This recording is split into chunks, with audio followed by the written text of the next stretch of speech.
آپ نے ابھی تک ہمارا چینل سبسکرائب نہیں کیا تو ابھی سبسکرائب کریں اور بیل آئیکن کو کلک کر کے ہماری لیٹسٹ ویڈیوز کے بارے میں اپڈیٹ۔ السلام علیکم، ہمارے چینل میں خوش آمدید۔ تمکین شاویز سے لڑ کر اپنے گھر آ جاتی ہے اور جب شاویز اس سے لینے کے لیے آتا ہے تو وہ کہتی ہے کہ مجھے یا تو الگ گھر لے کر دو کیونکہ میں نے اس گھر میں نہیں جانا۔ تو شاویز اس کو صاف صاف منع کر دیتا ہے کہ تم میرے ساتھ چلو گی تو اسی گھر میں رہو گی، نہیں تو ورنہ مجھ سے طلاق لے لو اور اپنے گھر میں بیٹھی رہو۔ لیکن تمکین پھر بھی اس کی بات نہیں مانتی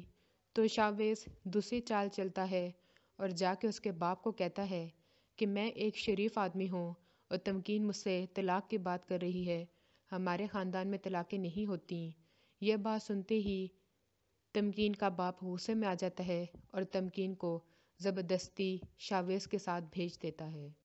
اور شاویز اب اس پر مزید سختیاں شروع کر دیتا ہے۔ آفرین اور رضا دونوں ایک دوسرے کو پسند کرتے ہیں مگر سمی رضا کو پسند کرتی ہے اور رضا آفرین کے سامنے سمی کو خوب باتیں سناتا ہے جس کی وجہ سے وہ ٹھان لیتی ہے کہ وہ آفرین کو بدنام کر کے ہی رہے گی اور وہ شاویز سے دوستی کرتی ہے، اس سے آفرین کی تصویریں منگواتی ہے اور وہ ساری تصویریں رضا کو دکھا دیتی ہے جس کی وجہ سے رضا شادی سے انکار کر دیتا ہے۔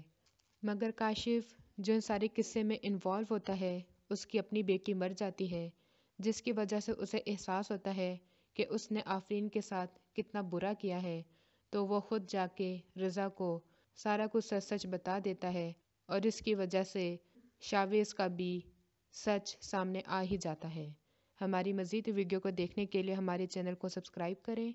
بیل آئیکن کو دبانا نہ بھولیے گا۔ اگلی ویڈیو تک کے لیے اللہ حافظ۔